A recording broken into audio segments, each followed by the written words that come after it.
¿Cómo están, jóvenes? Bienvenidos, mi nombre es Priscila Arnés y vas a estar estudiando conmigo la lección número 8 titulada El Concilio de Jerusalén.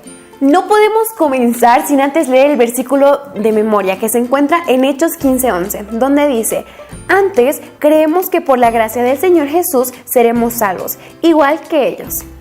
La Biblia nos enseña que donde abunda el pecado, sobreabunda la gracia de Dios, pero la historia nos revela que donde Dios obra en la vida de hombres y mujeres, Satanás intenta destruirlos y separarlos.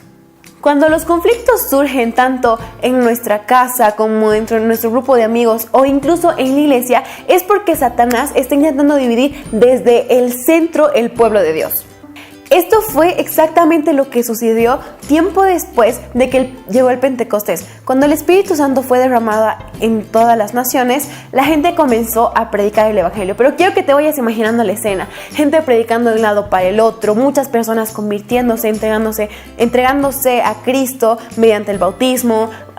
Sucedían milagros, curaciones, sanaciones, todo eso. Y Satanás no se podía quedar quieto. Entonces introdujo la cizaña en medio de la iglesia, que era la circuncisión.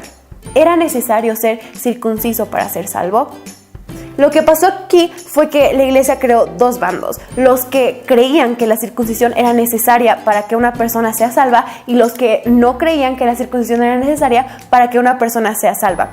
Fue tan grande el problema que sucedía en Antioquía, que era uno de los más grandes centros cristianos en esa época, que Pablo y Bernabé tuvieron que ir hasta allá para resolver el conflicto. Y a eso se le llamó el Concilio de Jerusalén. Bueno, ahora quiero explicarte qué es un concilio y qué es lo que se hace ahí. El concilio es como una reunión que tienen todos los que son los líderes de la iglesia en ese tiempo, y los apóstoles, y ahora en nuestros días, y los pastores, donde se escogen, se deciden cosas para la iglesia. Ahora, aquí quiero abrir un pequeño paréntesis que la lección también nos recalca.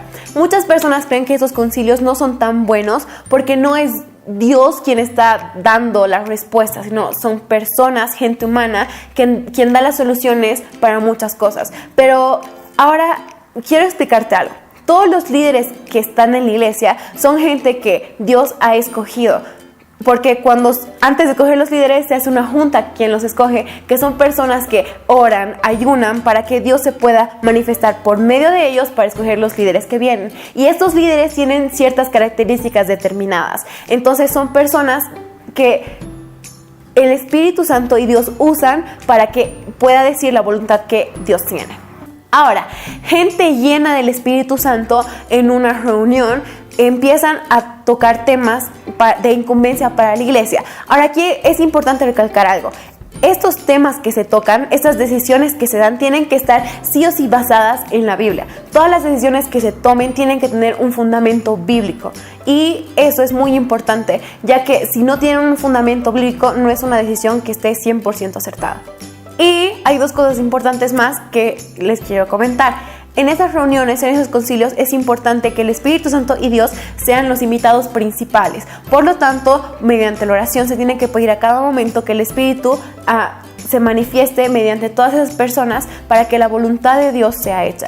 Y es por eso que sabemos que en los concilios Dios obra y la respuesta es lo que Dios quiere, porque son gente llena del Espíritu Santo que está pidiendo que el Espíritu Santo se manifieste y que en base a la Biblia dar una respuesta. Bueno, ahora sí volvamos al tema. Después de mucho debate, se decidió que no era necesaria la circuncisión para que una persona pueda ser salva. Y quiero mencionarte a 3 personas que realmente me impresionaron mucho lo que respondieron. Una de ellas fue Pablo, y su respuesta está marcada en 1 Corintios 7, 18 y 19, donde dice: ¿fue alguno llamado siendo circuncidado? No lo disimule. ¿Ha sido llamado algún incircuncidado? No se circuncide. La circuncisión nada es, y la incircuncisión nada es. Lo que vale es guardar los mandamientos de Dios.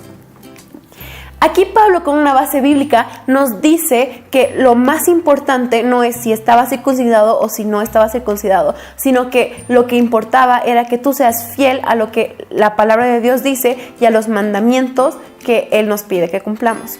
Otra persona que también se manifestó en este concilio fue Pedro.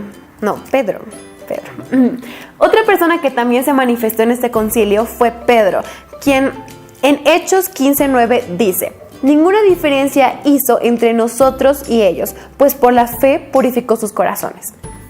Lo que Pedro nos quería decir en este versículo era que Dios no hacía diferencia entre los judíos y los gentiles, sino que Él obraba en todas las personas y Él movía los corazones de todas las personas y murió por todas las personas, que no hacía una distinción, que no había uno bueno y uno malo, sino que todos eran sus hijos.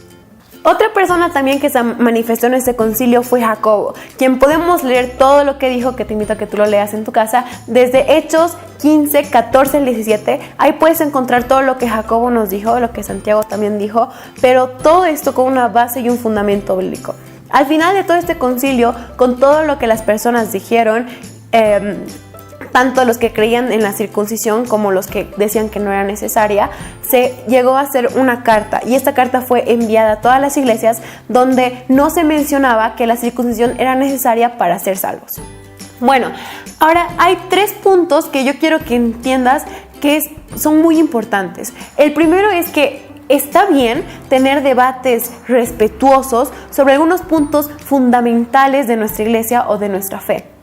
Pero esto no quiere decir que por tú creer que tienes la razón, puedes faltar el respeto a otra persona. Como nos dice Filipenses 2:3, nada hagáis por rivalidad o vanagloria, antes bien en humildad, considerando a los demás como superiores a vosotros.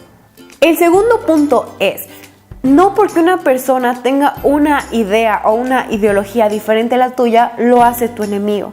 Muchas veces creemos que porque una persona no piensa lo mismo que yo, no merece nuestro respeto o simplemente está en contra mío, hacia mi persona. Pero en realidad no es así. Tienes que recordar, por todo lo que te he explicado en esta lección, que el punto de las rivalidades es que Satanás quiere la desunión en la iglesia. Entonces no es que tú estás peleando contra la otra persona, sino que lo que debería ser es esa persona y tú peleando contra Satanás. Y esto podemos encontrarlo en Efesios 6:12, que dice: porque no tenemos lucha contra sangre y carne, sino contra principados, contra potestades, contra dominadores de este mundo de tinieblas, contra malos espíritus de los aires. Y por último, permite que la palabra de Dios resuelva esta situación.